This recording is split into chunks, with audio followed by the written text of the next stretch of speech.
WADR, promoting dialogue. Good evening and many thanks for staying tuned to West Africa Democracy Radio, broadcasting on 94.9 FM and around the world on WADR.org. Welcome to Newslink. First, our top stories. WDL holds public debate as security situation in Central Sahel becomes dire. What is lacking is the integration of the alternative, conflict resolution strategies developed by our communities. And this is the way to go. France hands over last military base after 65 years to Senegal. Hundreds of demonstrators hit the streets of Monrovia over economic woes. I hear for protest. Me, I'm telling you, I hear for protest. Labrador could be serious country by now. But now we have a former president. I'm classifying to be very, very brutal. Because after police supposed to be your friend. And in Ghana, special prosecutor charges former Port Authority boss Mustafa Mead 9 others in 280 million Ghana cedi extortion and money laundering case. To stay tuned for details of the stories and more. Here is Imo Edit with Newslink. Many thanks for joining our broadcast. Let's begin here in Senegal with the WDL public debate on security in the Sahel, as stakeholders have profiled community engagement and diplomatic dialogue as among the surest ways of curbing insecurity in the Central Sahel, especially with the encroachment to the Senegalese borders. Senegal in recent times have experienced JNIM terrorist attacks on the eastern border with Mali, having devastating impact on lives and properties. Speaking in an interview, the board director of WDL, Suleiman Yang, expressed optimism that insecurities can curb through extensive citizens' engagement. We know that Senegalese government is ready militarily, on the military side. We know that, our army is prepared, our police forces are prepared, you have contingency plans and everything. This is the institutional approach. What is lacking is the integration of the alternative, conflict resolution strategies developed by our communities. And this is the way to go. It is to add this, dimension of conflict prevention and resolution when it happens.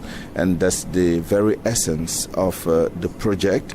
It is to inform our communities on what's going on, because everybody has to be at the same level in terms of information, and share the analysis of our communities, and then integrate the alternative and indigenous ways of,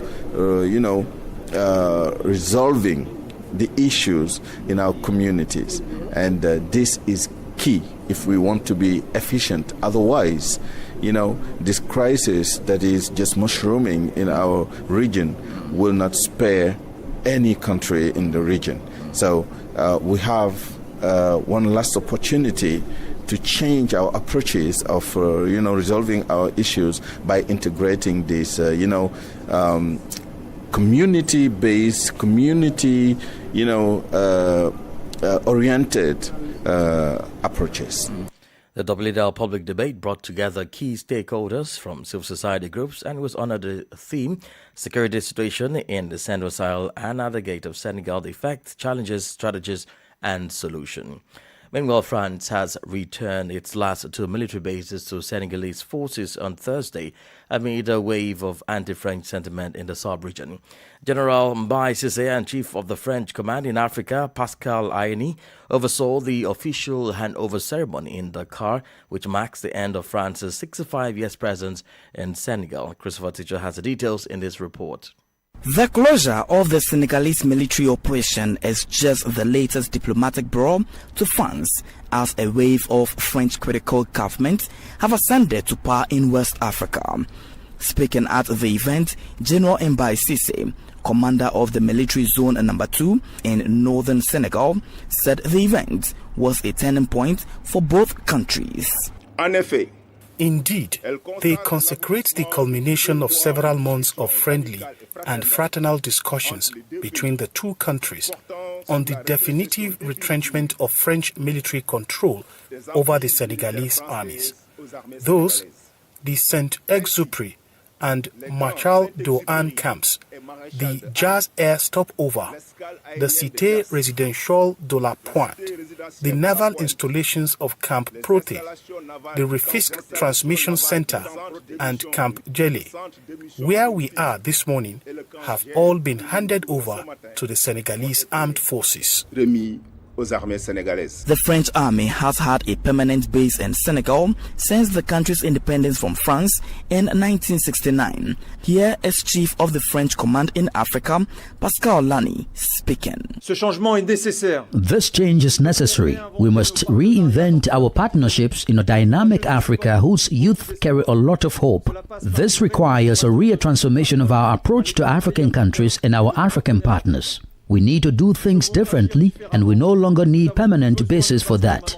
Artificially extending an imprint, whatever it was, no longer desired by others, by the beneficiaries who have been bad policy. It is therefore proud of the duty accomplished by honoring the memory of all the French soldiers who served in Senegal, fought in Africa with our African partners for the African peoples, and by saluting the commitment and sacrifice of our Senegalese brothers in arms that we are going to turn a page in the military history of our two countries. The French army has had a permanent base in Senegal since the country's independence from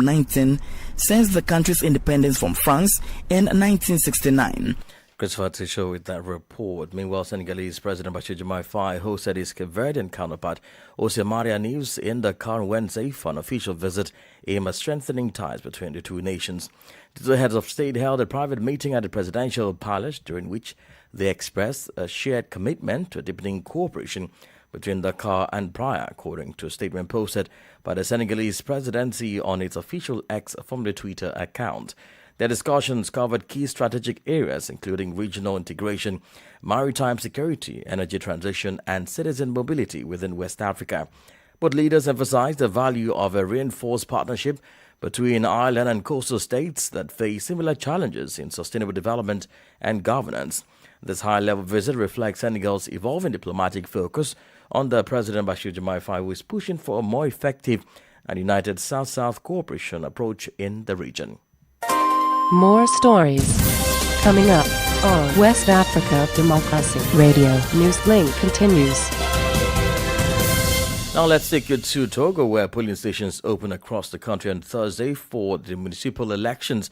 But voter turnout was reportedly slow in the capital Lomé by mid-morning. Observers noted a low presence at many polling stations, raising concerns among officials. Despite the low turnout, voting proceeded peacefully with no incident reported early in the day, even amid a politically tense atmosphere, following a call for civil disobedience by the M66 movement, a diaspora-led activist group. Nadia Tete completes the story.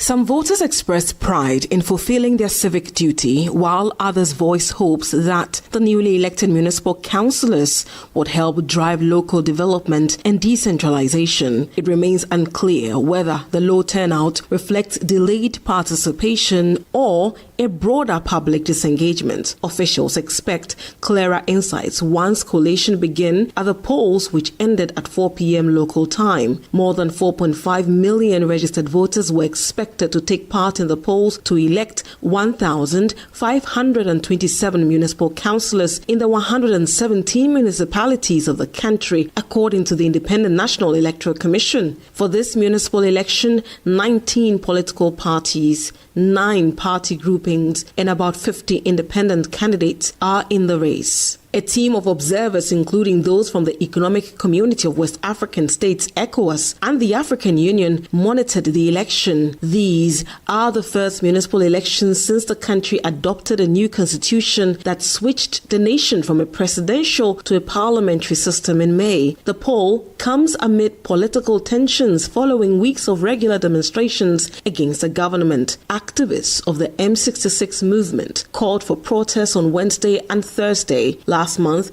7 people were reported killed and several others injured during anti-government protests in the capital, according to human rights and civil society organizations in Togo.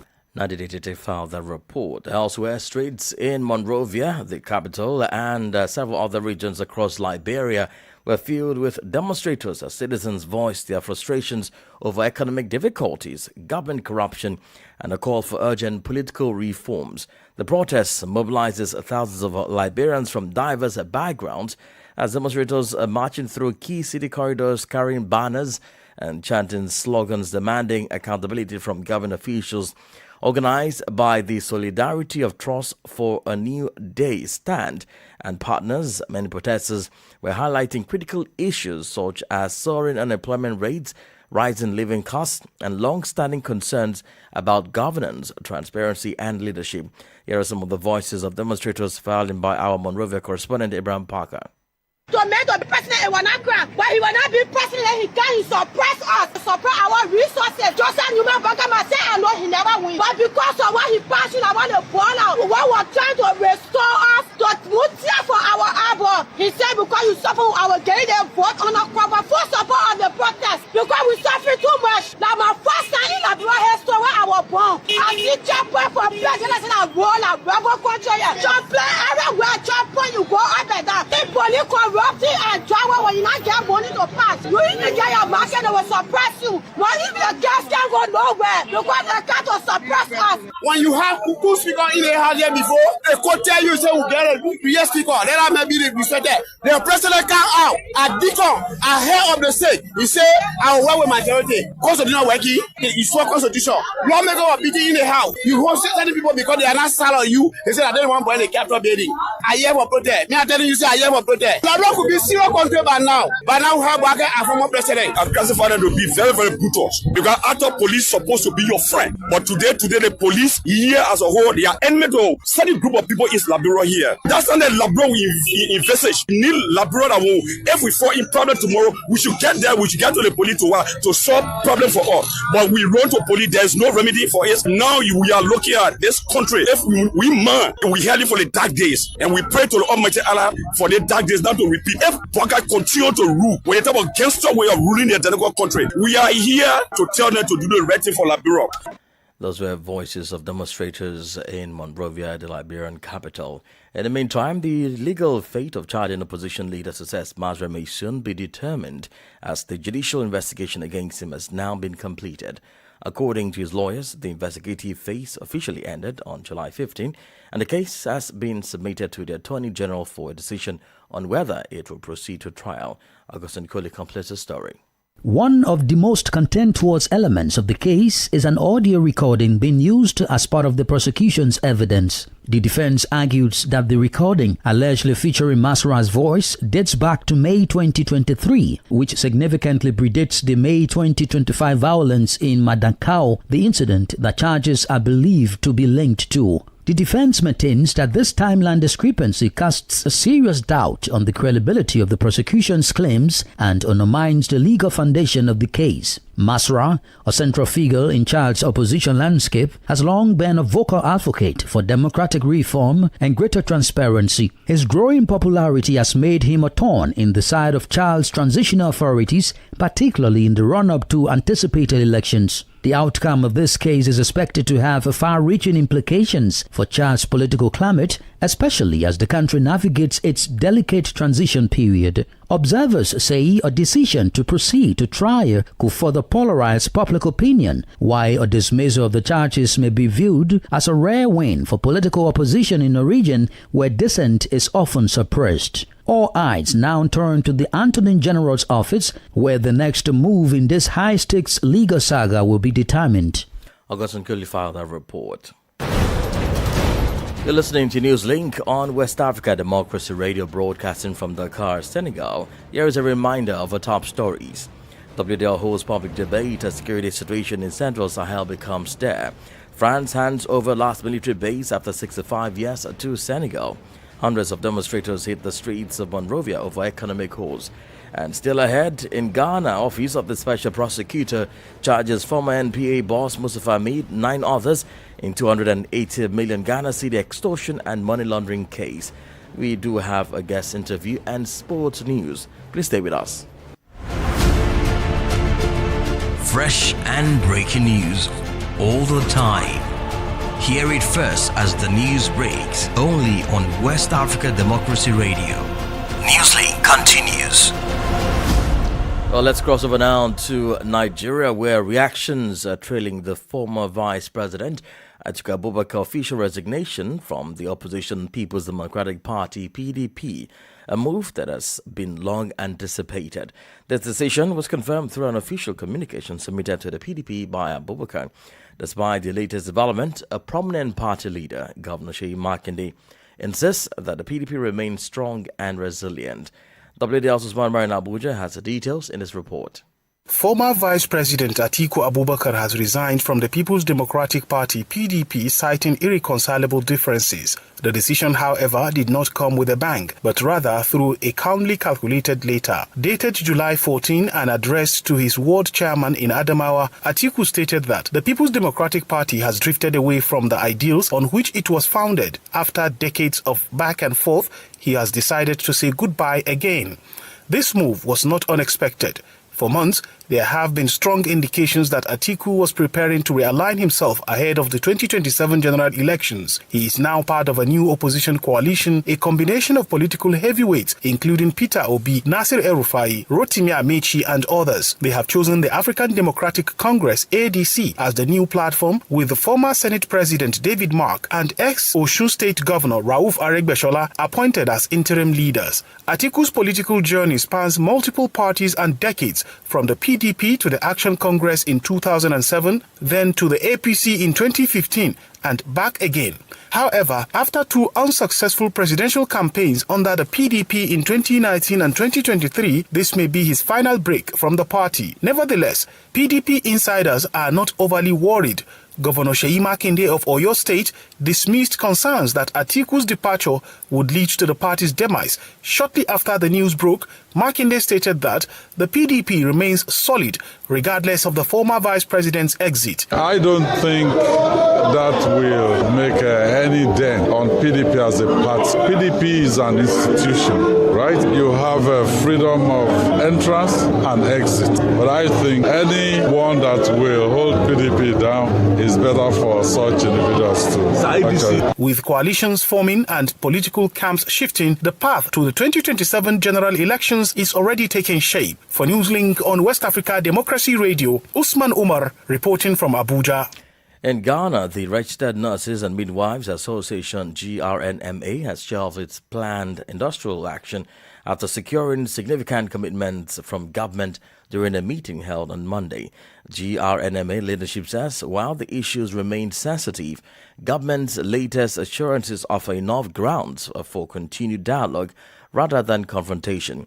The GRMA had earlier warned of a possible strike over unresolved concerns about condition of service, a move that prompted an intervention from government stakeholders.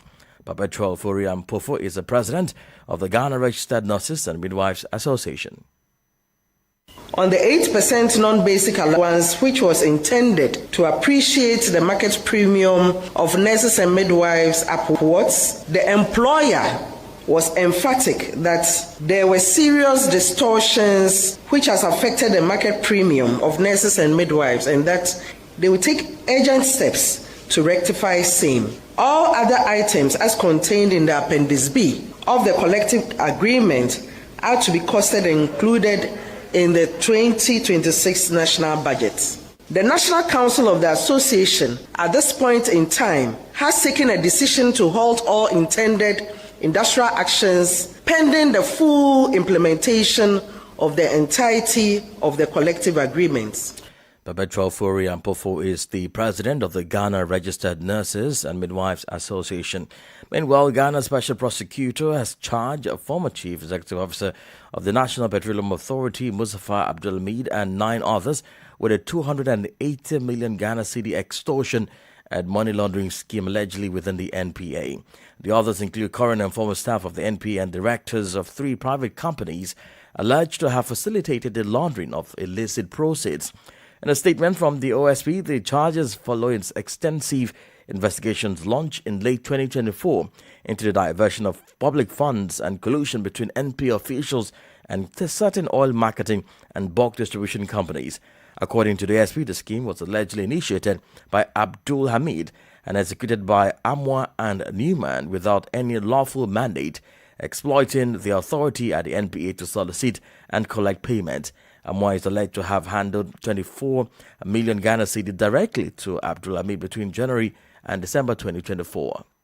In November 2024, the OSP commenced investigation into suspected corruption and corruption-related offences in respect of the operations of National Petroleum Authority, NPA, and the activities of some of its officials. The OSP investigation has revealed that between 2022 and 2024, some high-ranking and other officials of NPA devised and implemented a corrupt scheme of using public office for profit through threats, intimidation, coercion, suggestions, bribery, and inordinate regulatory duress to obtain for their personal benefit large sums of money from oil marketing companies and other entities under their statutory regulatory licensing, oversight and monitoring mandates in the petroleum downstream industry.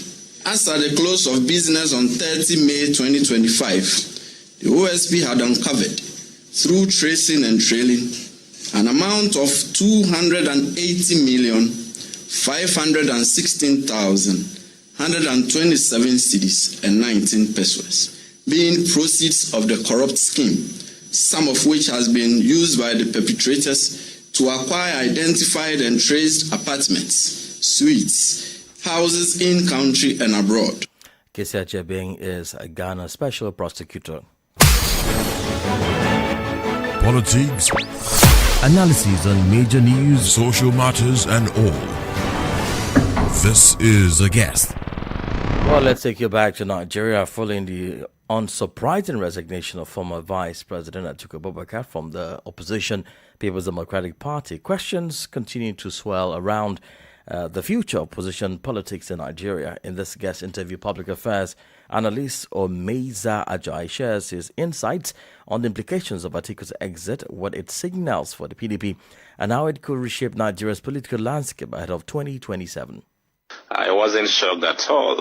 It had been long in coming, so it was not unexpected.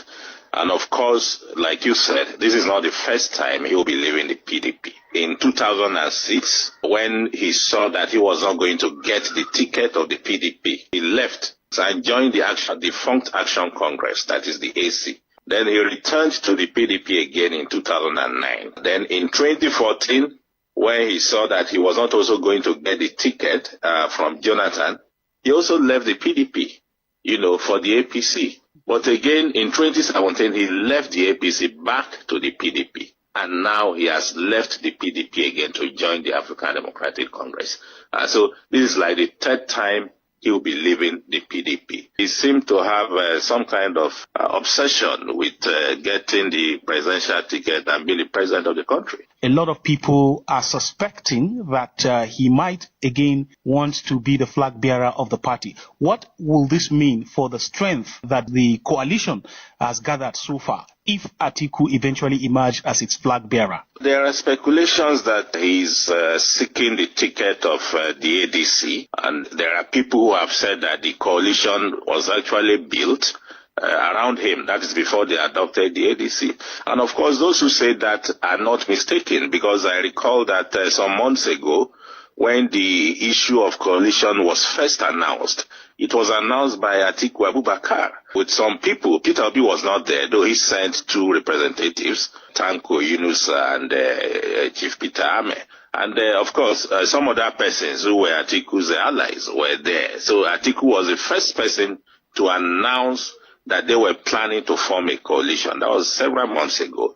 So now, if he picks the ticket of the ADC, it will now be a straight fight between the North and the South.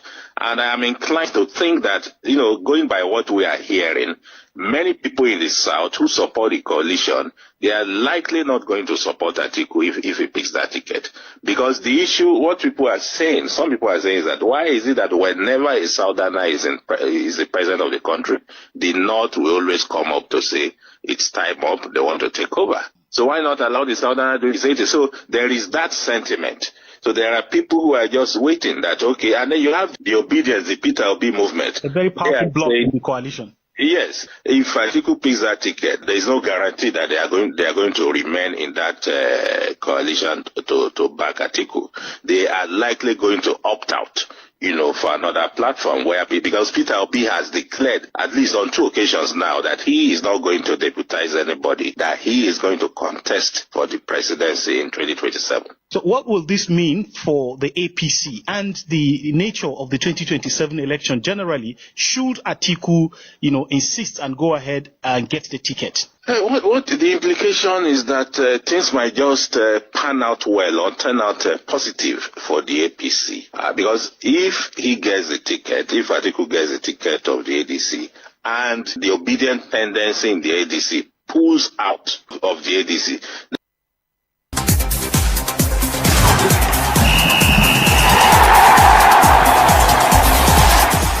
and in sport news, the Senegal Cup final returns to the Leopold Senghor Stadium on Friday after a 7-year break. On Sunday, the Temple of Sport will host its first football matches following its complete renovation by China. The new Senghor Stadium, completed in April following renovation work that began in August 2022, is currently the country's largest sport facility with 60,000 seats. It has been modernized with the improvement to the pitch, stand, and amenities. Since its reception, it has only hosted the Dakar Athletics meeting in May, athletics competitions, World Olympic Day, among others. Meanwhile, with less than 3 weeks to go before the 2024 African Nations Championship CHAN, which begins on August 2, Kenya is finalizing preparations to ensure top-notch security and logistics. Interior Secretary Kipchumba Murkomen and Sport Minister Saleh Mvurya expected the 2 main venues in Nairobi, Moi International Sports Center, Kasarani, and Nyayo National Stadium ahead of the tournament. As co-hosts with Uganda and Tanzania, Kenya will open the event on August 3 with a match with DRC Congo at Kasarani, while Morocco faces Angola at Nyayo the same day.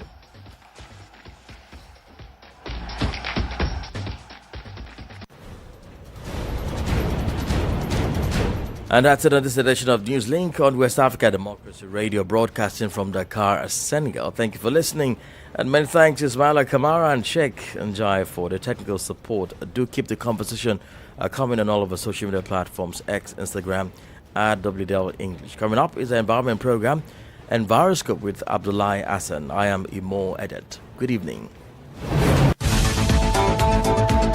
And many thanks to you for listening to Newslink via Hot 1.